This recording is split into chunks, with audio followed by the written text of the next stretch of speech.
Hey everyone, this is DizzyPW here along with James Blonde, and we've got the Senior Product Manager, Mark Hill, here to tell us a little bit about Rusty Hearts' upcoming expansion, the Reborn expansion. What's the big deal going on here? Oh man, first of all, thanks for having me on. Love working with you guys, and I'm really excited to talk about the Reborn expansion with you. So I know you guys have a lot of dedicated Rusty Hearts players. A lot of our current players came from the site, so it's really cool. And I think they're really going to be excited about what's coming up in the new Reborn expansion. So, I mean, a Um, big part of it is the weapons, of course. What kind of new weapons are we looking at? Is it like a new tier, or what's going on?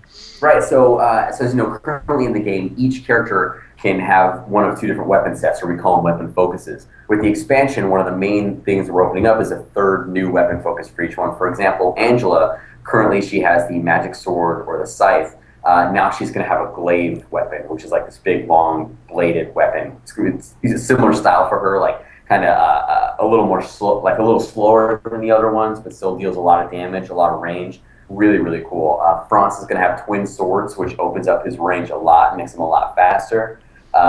Jude has these demon claws. It's like a double-handed big demon claw thing on both hands. Really, really cool. So, of course, along with that, there's going to be a ton of new skills to learn specific to each weapon focus. So the player's going to be able to either go back and re-roll a new character, and once they hit level 20, of course, they'll be able to focus on one of those, or there's a later spot in the game when they'll be able to switch to a new weapon focus if they want with their current character. So it's going to be really, really cool for the players. So, for the people that aren't too familiar with the game, are we talking about a class up system here, or do you get to choose a weapon at the start? How does it work? Essentially, it's a class up system. So you'll start. Everyone will start the game when they'll choose the character, and it'll have their basic weapon. For example, Franz, he just uses like this one-handed sword. Once you hit level 10, the second class opens up to you, and you'll have the ability to equip either weapon. So Franz can either equip this like his giant axe, or keep his sword, or you can switch back and forth between them. Once you hit level 20, you'll go through a quest that's going to make you choose or focus on one of those. After the expansion, there will be the third one open to you as well. So you'll be able to choose or focus between one of those three weapon sets. The cool thing about that is a whole new set of skills will open to you based off of your focus. So there's a group of skills that are only available for for the magic sword. Some that are only available for the demon hands. And depending on how you choose, you can start classing up your character towards that system. Awesome. All right. And then another big part about the Reborn thing is you're starting up a new starting hub world.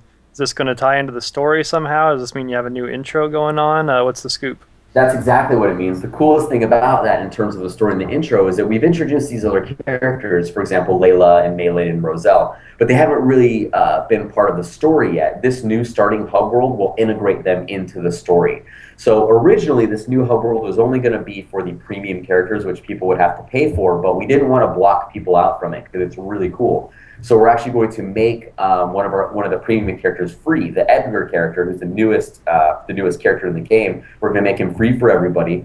Of course, we have Layla, who's a character we have free as well. She's going to be open for everybody. So any player is going to get a chance to go back, check out one of these new characters, one of these new free characters, and play the intro again, but completely new. It's the first daytime environment. It's outdoors. It's foresty. There's a lot of new quests. A lot of new enemies and bosses that come along with it. So, if any veteran player has gone back and re-rolled with a new character or something like that, it's been sort of the same game. This one, they're going to go back and they're going to start completely fresh, and it's going to be a totally new experience, which is really cool. James, you've had some recent experience with the game. Do you have any questions about the update? Yeah, in light of the new expansion, I hopped on recently to Rusty Hearts and created a new character, and almost immediately I had higher level players wanting to join my party, asking if they could help out in some ways, maybe level up or whatever. I'm assuming that this is a common thing in the Rusty Hearts community, but I've also heard about the new Master Apprentice system. Can you tell us a little bit more about that and how that's going to change things? Well, I'm glad you said that. First of all, about the community, that's one of my favorite things about the community is how much they care about the game and take ownership of the game, and how much they're willing to help out the new players.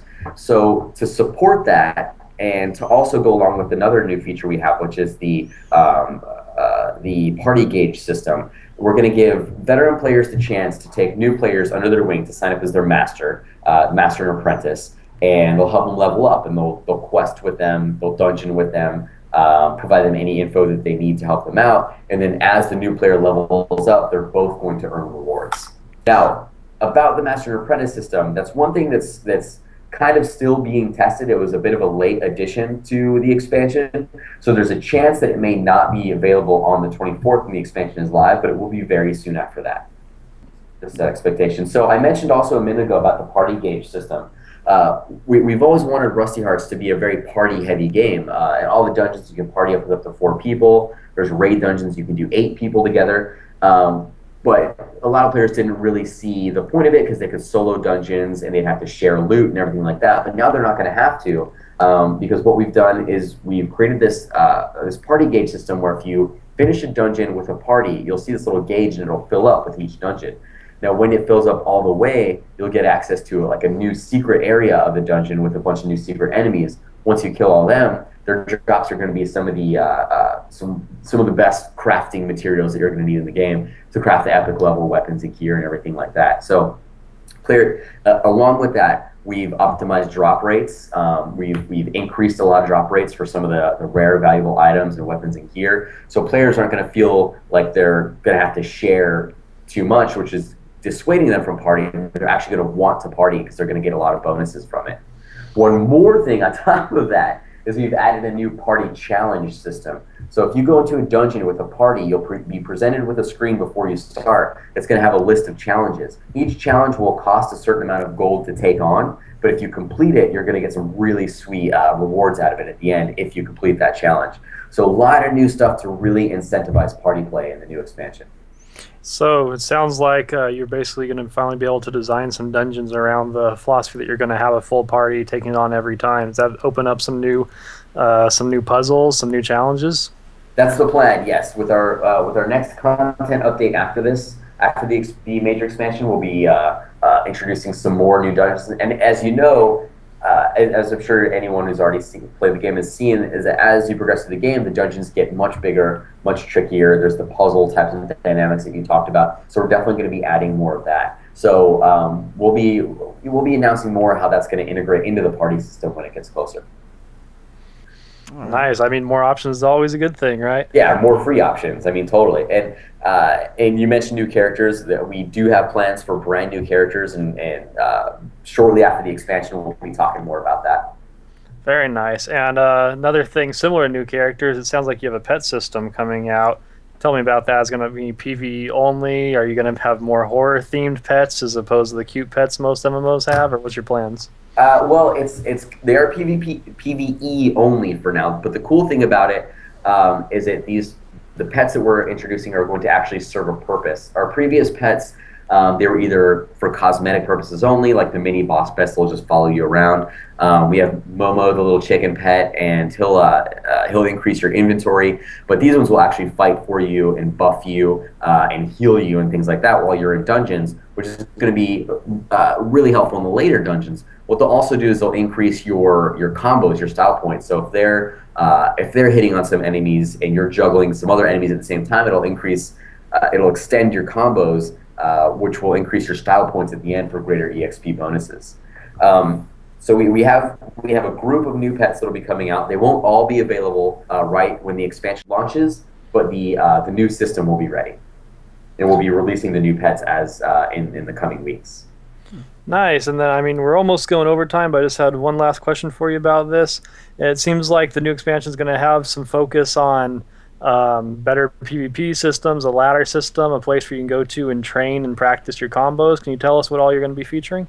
Definitely. I'm so glad you mentioned that. The thing that I'm most excited about with the expansion is the PvP ladder. Previously, all the PvP was only room-based, so you would start a PvP match, start a PvP room, and someone would join and enter. But there was no matchmaking, so there could be a huge disparity in level and in skill level. So you might get like a level 10 against a level 35. Now, that's still going to be there, but there's also going to be a new ladder system that'll do automatic matchmaking. One specific thing to the US and Europe versions of Rusty Hearts is that the first level of matchmaking will be based off of your ping, which will greatly reduce lag. Because it's such a fast fighting game, any amount of lag will sort of ruin the whole experience. So matchmaking will be based off of ping, win-loss, and level, and some other things in there that are going to match people together. It's going to be a weekly event-based system. So each week the ladder will start over new.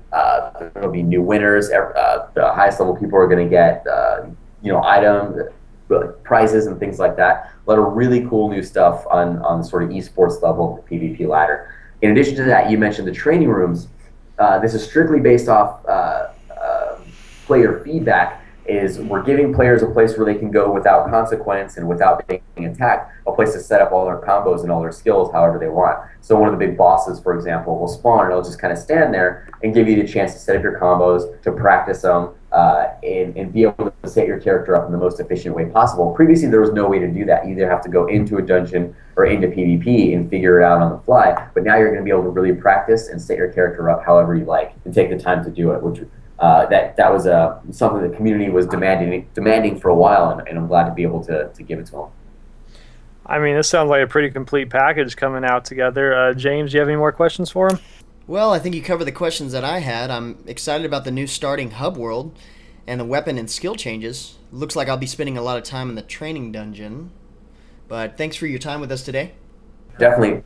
Thanks for being with us, Mark. Do you have any last final statement for our viewers? Yeah, the expansion releases on July 24th, Tuesday, July 24th. So hit up playrustyhearts.com, or you can check rustyhearts.perfectworld.com/reborn for all the latest news and trailers and everything like that. And thank you guys so much for having me on. Thank you, Mark.